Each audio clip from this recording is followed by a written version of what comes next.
Mr. President, I've been holding myself back from saying this for a while. I believe you have more perspective on governance in Ghana than any president we've ever had, and I don't say this as flattery. I say it as fact. You've been an assemblyman, a member of parliament, a minister, a vice president, a president. And then you had the opportunity to sit and watch another president govern this country for 8 years. Then history gave you something even rarer, a second chance, a legacy term, something that most leaders never receive. This track record is exactly why I'm worried, because what I see is a man who can diagnose Ghana's problems with a depth that very few leaders have. You have the language for it, you have the frameworks, you have the institutional memory. When you speak about Galamsey, flooding, football, our economic challenges, I hear someone who genuinely understands the anatomy of this nation's problems. What I'm struggling to see is that same depth in the implementation, the same urgency on the ground, that same standard being enforced, the way the diagnosis is being done.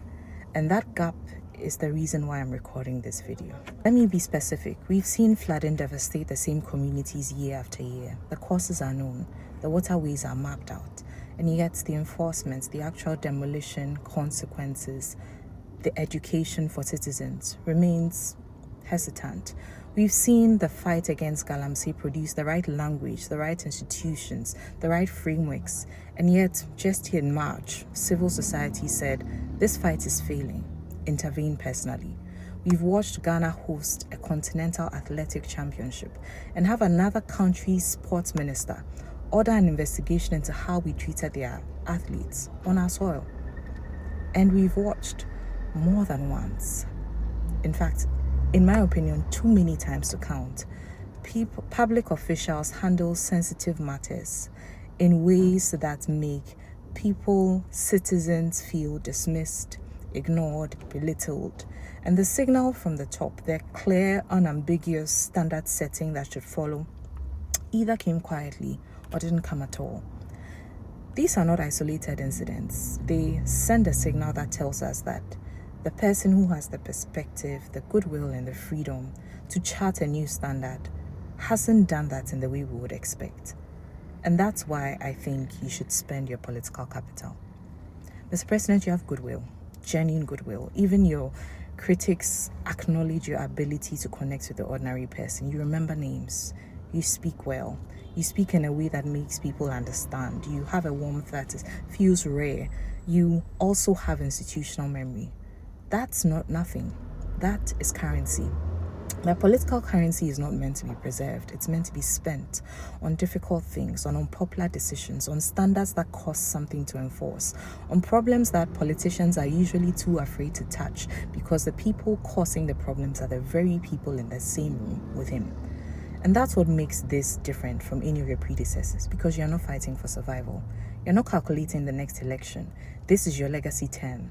You're not a first-term president still learning the weight of the office. You're a man who has seen this country from every level.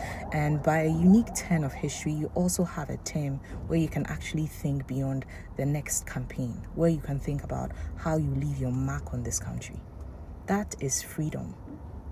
Freedom of this kind in Ghanaian politics is rare. And perhaps that's why my expectations are different. I don't think that we voted for management and business as usual. I think many people voted for legacy. They voted for the version of John Mahama that only this term can produce. Someone who doesn't need to please everyone. Someone who can make the call that breaks something. Someone who can look at a broken system and dismantle it, even when dismantling it inconveniences someone who's powerful. We haven't seen that yet, and we're already in 2026. Next year, this country will be swallowed by campaign politics. Every conversation will become NDC versus NPP. Every criticism will be read through the lens of politics. Every difficult decision will be harder to make and even harder to defend. That is why I say the window is open, but it won't stay open for long. So this is my appeal. Please spend your political capital, Mr. President. Spend it on difficult things. Spend it on standards. Spend it on the enforcement that everyone knows needs to happen, but no one wants to be the one to execute. Spend it on the problems that may not produce applause today, but will produce gratitude tomorrow.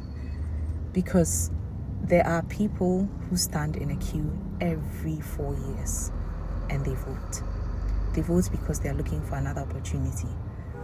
They hope that this will be the time where the nation will turn around, where they will also have the opportunity to dream without being connected to someone who's powerful.